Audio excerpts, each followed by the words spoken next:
Thank you very much.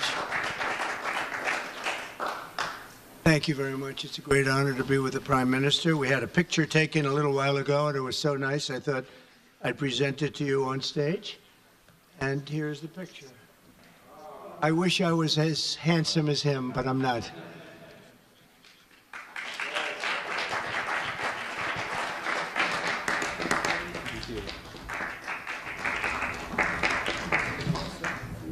Okay, thank you. Oh.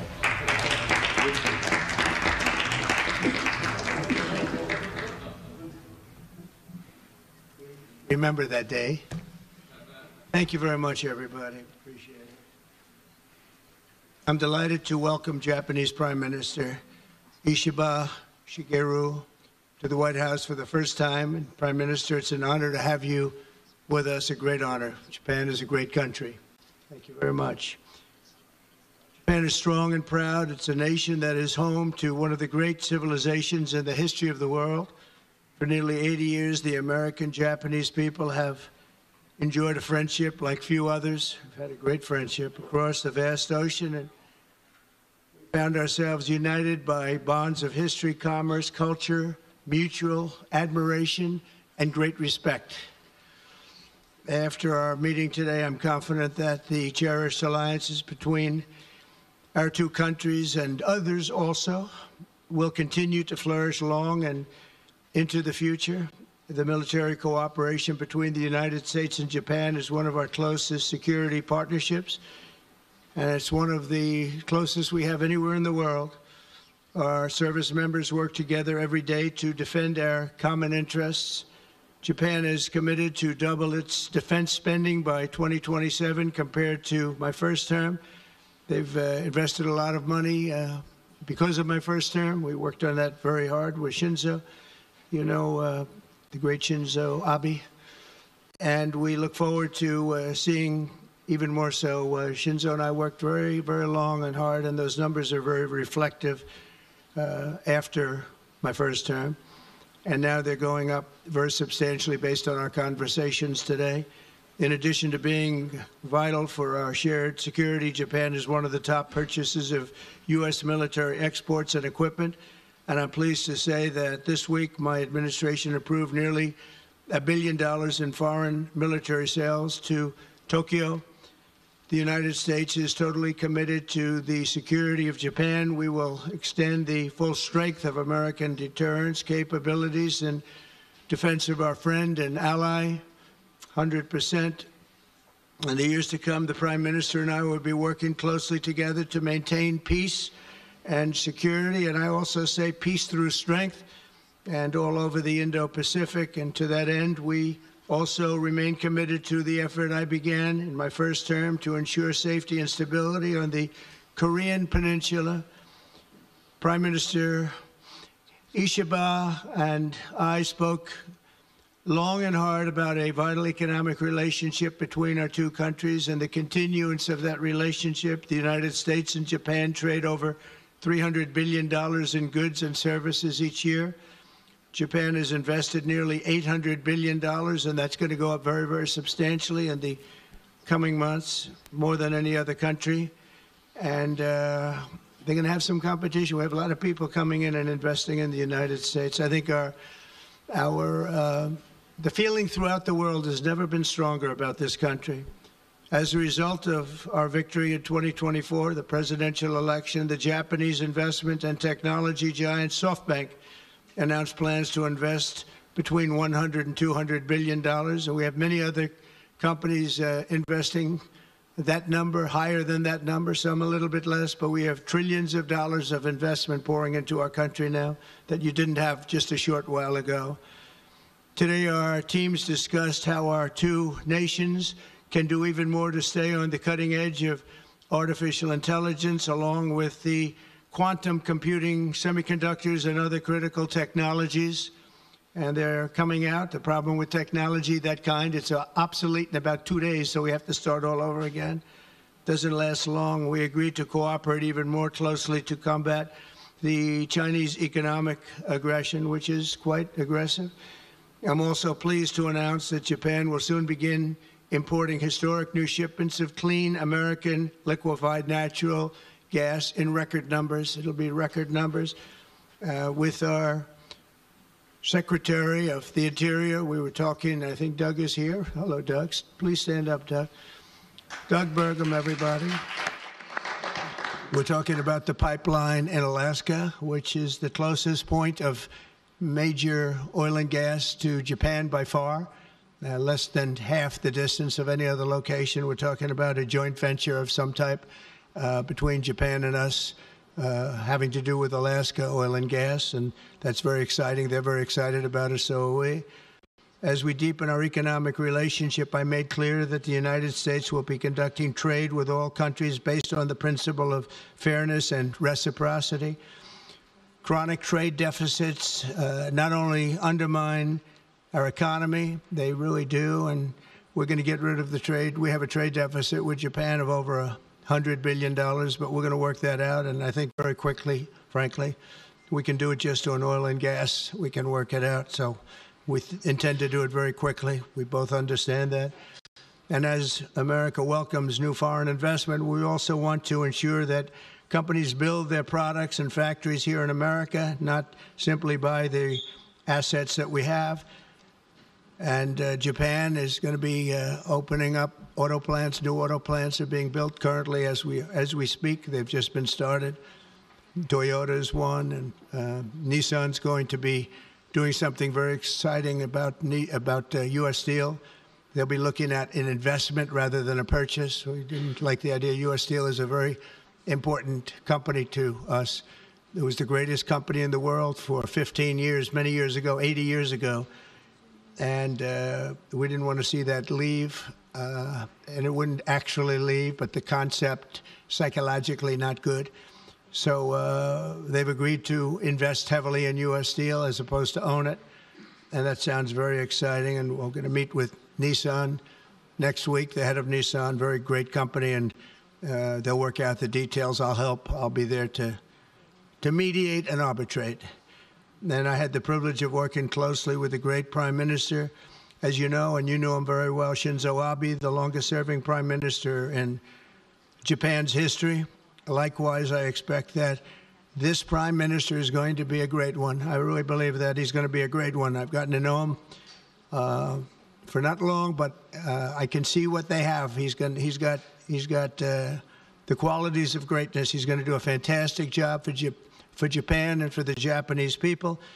And I'd like now to invite the Prime Minister to say a few words, and then we'll take some questions. Mr. Prime Minister, thank you. Thank you very much.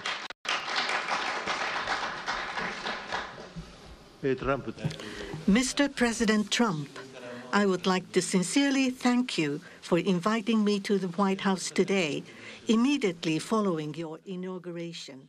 I also thank you for your very warm hospitality. I have come to Washington, D.C. with the hope of having a face-to-face meeting and deepening our mutual understanding at this early date with President Trump, who is now leading the United States, the most important country for Japan's diplomacy and security, and aligning our perspectives and visions that Japan and the United States should pursue. What should we do to advance the national interests of both of our countries in synergy and to realize peace and prosperity in the Indo-Pacific? I am convinced that the answer lies in further strengthening the strong and unwavering Japan-U.S. alliance to achieve a free and open Indo-Pacific. President and I concurred to strengthen the deterrence and response capabilities of the alliance and to work closely in addressing strategic challenges that both countries are facing in this region. I conveyed to the President that Japan, as an ally of the United States, is ready to share responsibilities and to play its own role. I also reiterated Japan's unwavering commitment to fundamentally reinforcing its defense capabilities, and we confirmed the unwavering commitment by the United States to the defense of Japan. We reaffirmed that Article 5 of the Japan-U.S. Treaty of Mutual Cooperation and Security applies to the Senkaku Islands, with half of the world's population and approximately 60% of the world's GDP. The Indo-Pacific serves as the engine of growth and vitality for Japan, the United States, and the world. President and I also concurred that the United States and Japan will make further efforts in a wide range of areas, working hand in hand together to realize a free and open Indo-Pacific. In this context, we also concurred to further advance cooperation of the multi-layered networks of the like-minded countries, including the Quad, and trilateral cooperation with the Republic of Korea and the Philippines. We also discussed Japan-United States cooperation to bring about growth and prosperity. Economic cooperation, including on economic security, is important from the perspective of strengthening alliance cooperation. Japan is the closest economic partner of the United States and has been the world's largest investor in the United States for 5 consecutive years. Also, with the inauguration of President Trump, the momentum for Japanese companies to invest in the United States is growing even stronger. Today, I conveyed my willingness to cooperate together to elevate Japan's investment in the United States to an unprecedented amount of $1 trillion. President Trump and myself also concurred to elevate the Japan-U.S. partnership to an even higher level through improving business environment and increasing bilateral investment and employment, strengthening each other's industries, leading the world in developing advanced technologies such as AI and leading-edge semiconductors, and strongly promoting efforts to harness the energy of the growing market in the Indo-Pacific region. We also confirmed that we will cooperate to strengthen energy security between the two countries, including increasing exports of United States liquefied natural gas to Japan in a mutually beneficial manner.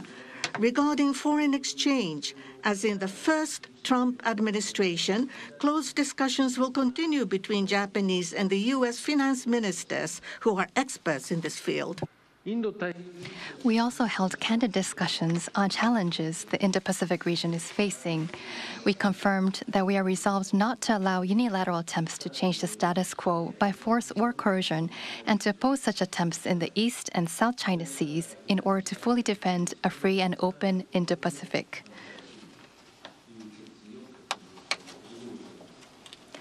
We also reiterated the importance of peace and stability across the Taiwan Strait. Regarding North Korea, we affirmed the need to address its nuclear and missile program, which poses a serious threat to Japan, the U.S., and beyond, and that Japan and the U.S. will work together toward the complete denuclearization of North Korea. As the abductees and their families continue to age, I conveyed my strong sense of urgency and determination directly to President Trump, and gained his renewed strong support for the immediate resolution of the abductions issue. While this was my first face-to-face meeting with President Trump, we were able to openly and frankly exchange views, and our meeting turned out to be very productive and meaningful. As a result of today's meeting, which marked a new departure for the Japan-U.S. relations, we are issuing a Japan-U.S. Joint Leader Statement. This document will serve as a compass for further cooperation between our two countries. On the basis of these deliverables, I look forward to working together with President Trump, who I respect immensely, to usher in a new golden age of Japan-U.S. relations. I look forward to welcoming you to Japan, and I'm very excited about that prospect. Thank you, Mr. President. Thank you very much. Thank you. Any questions, please? Peter? President Trump, I have two on Doge. Elon Musk said today, I love Donald Trump as much as a straight man can love another man. What does the First Lady think about that? Oh, I think she'll be okay with it somehow. So, Democratic lawmakers are really upset that Doge engineers have access to these Treasury payment systems. The Senate Intel Defense wrote a letter to Susie Wiles. They're saying that these systems are used to disperse trillions of dollars each year to contain everyday Americans' personal これはアメリカの国民が懸念することだと思うんですけど。 bank accounts. Why does Doge need all of that? Well, it doesn't, but they get it very easily. I mean, we don't have very good security in our country, and they get it very easily. And what we're doing, if you look at what has just taken place with respect to some of the investments that have been made on another agency that people have been talking about for years, but nobody did anything about it, it's absolutely obscene, dangerous, bad, very costly. I mean, virtually every investment made is a con job. There's nothing of value to anybody unless there's a kickback scheme going on, which is possible. And we're going to be doing more and more of that. We're going to be looking at Department of Education. We're going to be looking at even our military. We're going to be looking at tremendous amounts of money, Peter, being spent on things that bear no relationship to anything and have no value. We're talking about trillions of dollars. It will be, in the end, trillions of dollars being absolutely wasted, and perhaps illegally. I would say certainly in many cases illegally, but perhaps illegally overall. And I'm very proud of the job that this group of young people, generally young people, but very smart people, they're doing. They're doing it at my insistence. It would be a lot easier not to do it. But we have to take some of these things apart to find the corruption. We found tremendous corruption. You mentioned the Department of Education. What did you think when you saw Democratic lawmakers trying to get into the Department of Education earlier today? Oh, I see the same ones. I see Maxine Waters, a lowlife. I see, all these people. They don't love our country. They don't love our country. We want great education. So they rank 40 countries in education. We're ranked dead last. But the good news is we're number one in one category. You know what that is? Cost per pupil. We spend more per pupil than any other country in the world. You look at Norway, Denmark, Sweden, various countries all up and down, Finland. China does very well in education. And then you look at us. We spend much more money than they do per pupil or any other way. But we spend much more money than they do, and yet we're ranked this year. Biden's last year, congratulations, Joe, we're ranked dead last. So what I want to see is education. Number one, I like choice. We all like choice. But beyond choice, long beyond choice, I want to see it go back to the states where great states that do so well have no debt. They're operated brilliantly. They'll be as good as Norway or Denmark or Sweden or any of the other highly ranked countries. They'll be, probably have 35 to 38 states will be right at the top. And the rest will come along. They'll have to come along competitively. And by the way, we'll be spending a lot less money, and we'll have great education. As part of this Doge cost-cutting effort, one of the Doge engineers was fired for some inappropriate posts. The vice president says, bring him back. What do you say? Well, I don't know about the particular thing, but if the vice president said that, did you say that? I'm with the vice president. Thank you, Peter. Yeah, go ahead, please. Yes, red dress. Thank you so much, Mr. President. Just how strong do you want Japan's military to be? And do you specifically hope that their increased military spending will deter China and North Korea? What did you talk about that today? Well, I want our military to be the strongest. I also don't mind spending so much money on the military because we build it here. It's made in the USA, all made in the USA. We have, you know, I rebuilt our military during my first term.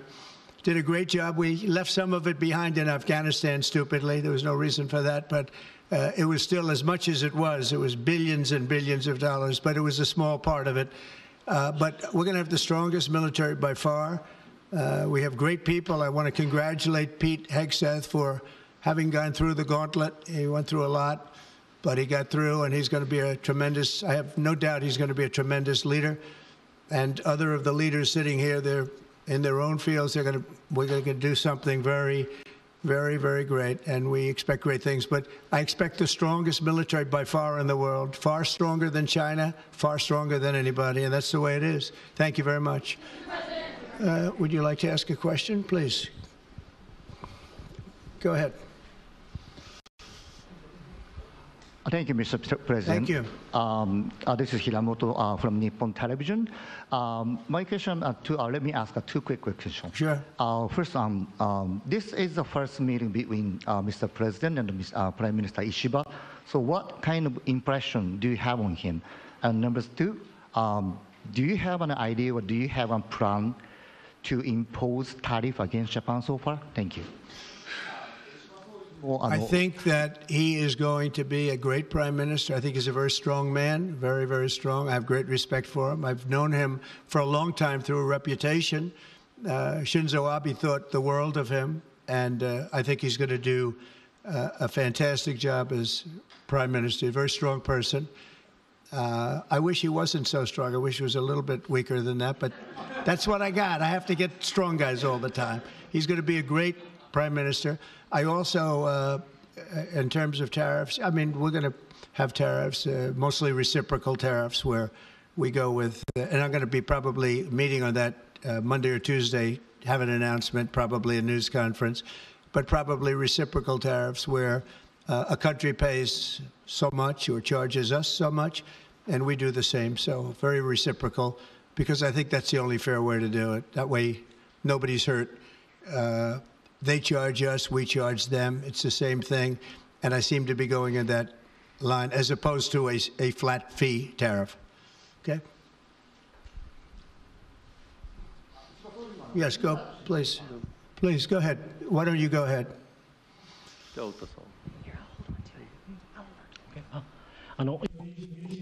This is Ota from Yomiuri Shimbun newspaper. I have a question for Prime Minister Ishiba. So this is your very first summit meeting. What was your impression of President Trump? Were you able to build a good relationship of trust and confidence? In Northeast Asia, there are many challenges, China, North Korea, and so forth.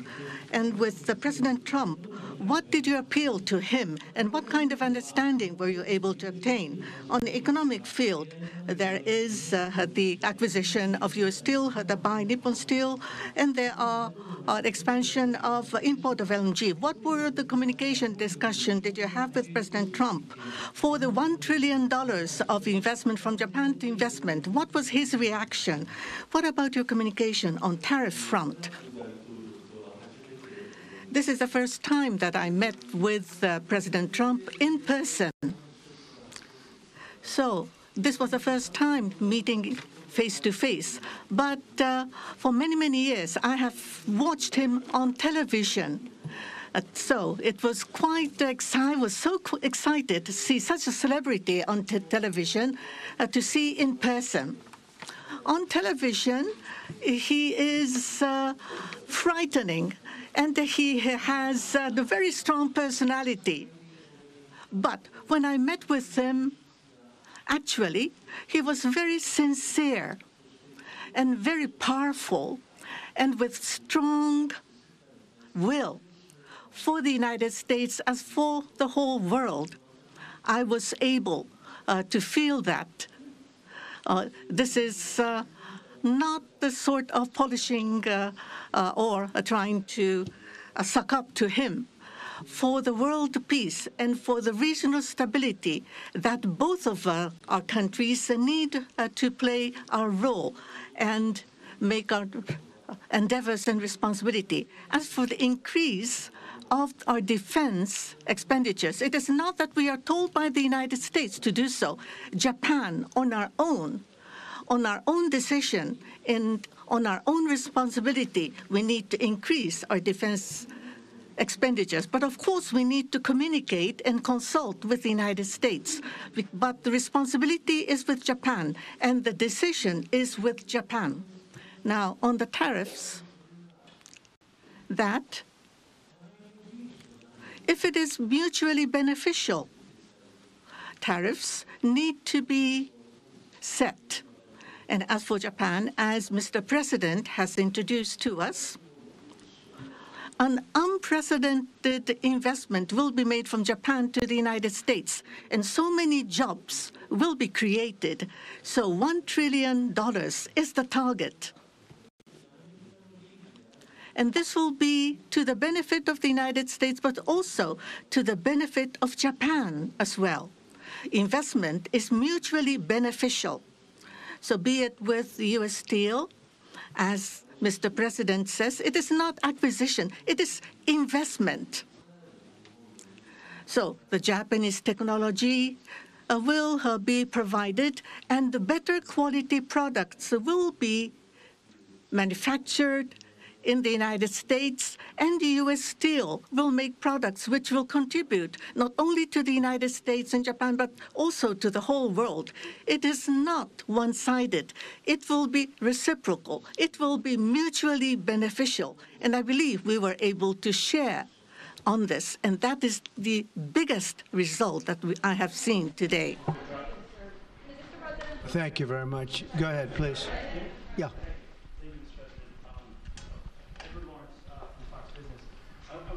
About that U.S. Steel deal. So you're saying that is this a restructuring of the deal that's happening, and then will you approve? They're doing it as an investment, no longer a purchase. Okay. I didn't want it purchased, but investment I love. And they're going to do a big investment, subject to getting the deal done. And that's they'll be doing you a would big. Approve, where the US, I'm okay with that, sure. And for the Prime Minister, what was your argument to the President related to U.S. Steel? And one more on tariffs, Mr. President, if I could. You said on tariffs that you'd like them to be reciprocal back and forth. What was the reception from the Japanese Prime Minister when you said that, or when you talked Well, about we didn't discuss tariffs too much. We really discussed many other things, including the pipeline in Alaska, which I think is going to be maybe the most exciting thing with Doug and Chris. We discussed that at length, the pipeline. I mean, it seemed to be of great interest to them. It's we have potentially more oil and gas than in Saudi Arabia, just in Alaska. We have the most of any country in the world. It's a big asset for the United States, but we haven't used it. We go to Venezuela, we go to other places to take oil and gas, and we have more than anybody. It's an amazing phenomenon that took place over the last 4 years. Nobody understands it, including the people that were in charge of it. They had no clue what they were doing. So it was a big problem. They were surprised, actually, too. They were saying, why didn't they wouldn't sell them LNG. They wouldn't sell it. Japan wanted to buy LNG, and Biden wouldn't sell it. And I'm trying to figure that one out. Maybe it was the environment. You might answer that question. He's curious about that himself, I think. Thank you very much. If you want to answer that, you may, about LNG, that the United States wouldn't sell you LNG.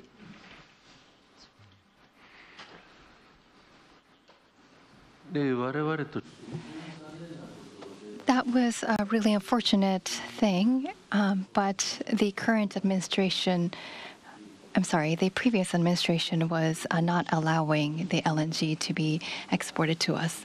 I believe that President Trump, on the day of his inauguration, allowed us to resume this importing. I think this is something that is really wonderful for us. And as the country of Japan, we are interested in importing not just LNG, but also bioethanol, ammonia, and other resources at a stable price, a reasonable price from the United States. And we also want to improve the trade deficit that the U.S. has towards Japan. So if we are able to buy those at a stable and reasonable price, I think it would be a wonderful situation.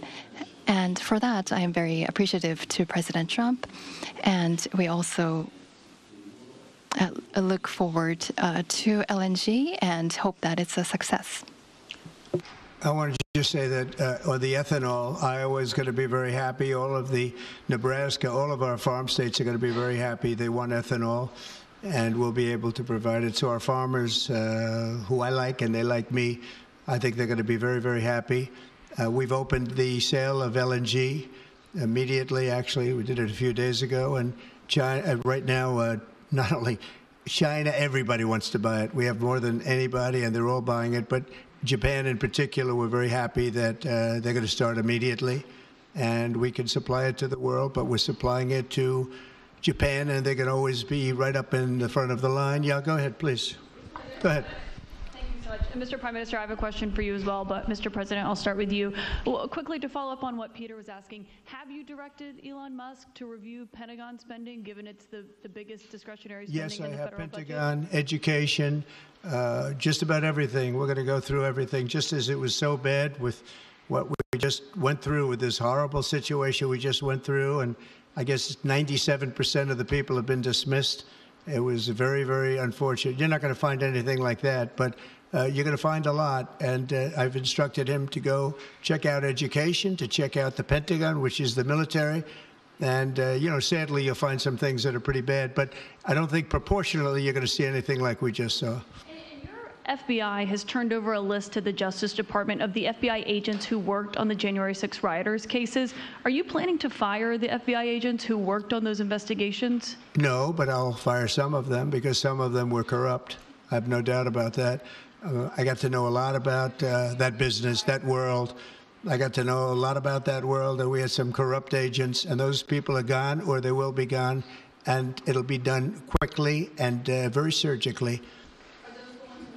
Did you have a question for the Prime Minister? Talk up. Are those the ones who worked on the January 6th? I don't know. I know we have some that are very corrupt and we don't like it. We're going to bring back the reputation of the FBI. Kash Patel is going to do a great job. And we're going to bring back the reputation of the FBI, which has been hurt very badly. It's been devastated over the last 4 years. You have just been meeting for the first time with President Trump. The last administration famously did not have hardly any, if at all, contact with North Korea. President Trump certainly did the last time he was in office. Would you like to see him resume that contact and also that in-person meeting that he had with the North Korean leader, Kim Jong-un?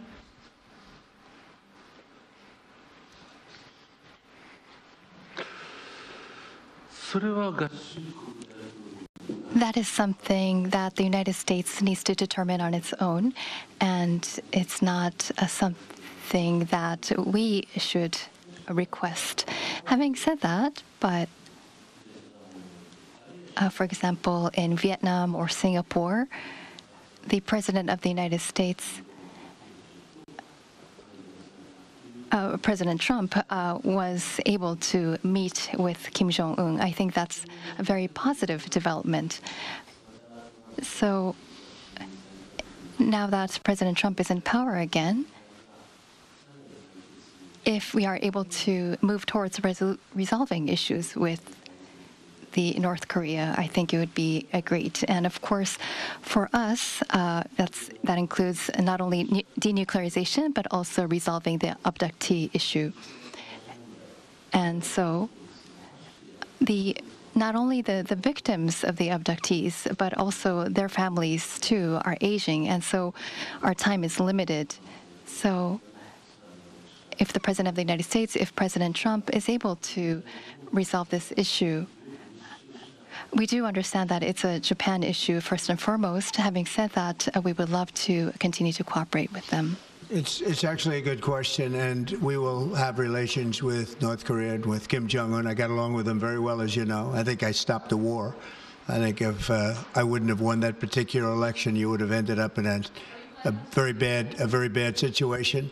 But I did, and we had a good relationship, and I think it's a very big asset for everybody that I do get along with him. I get along with him, he gets along with me, and that's a good thing, not a bad thing. And I can tell you that Japan likes the idea because their relationship is not very good with him.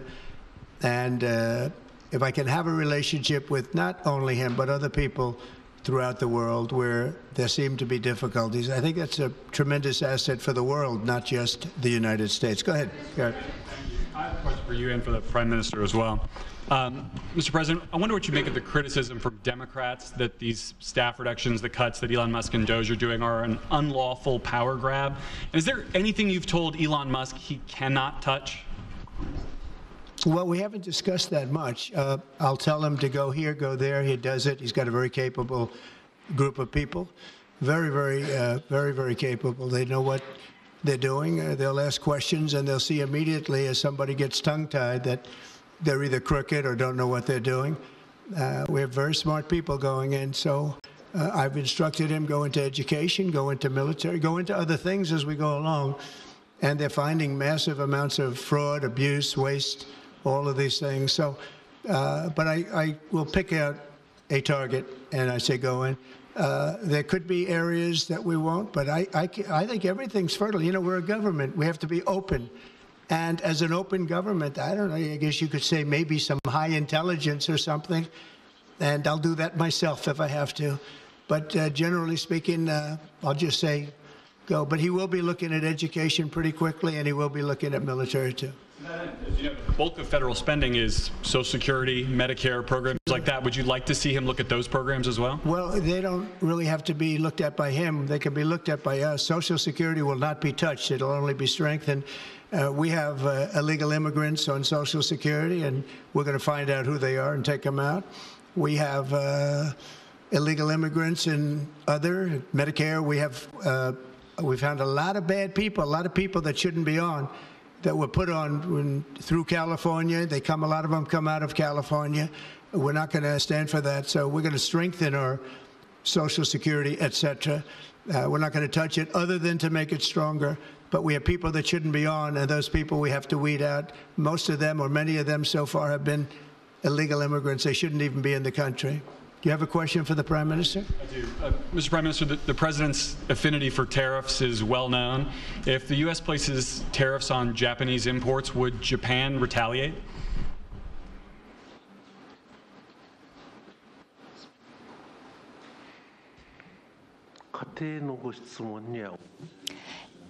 I am unable to respond to a theoretical question. That's the official answer that we have.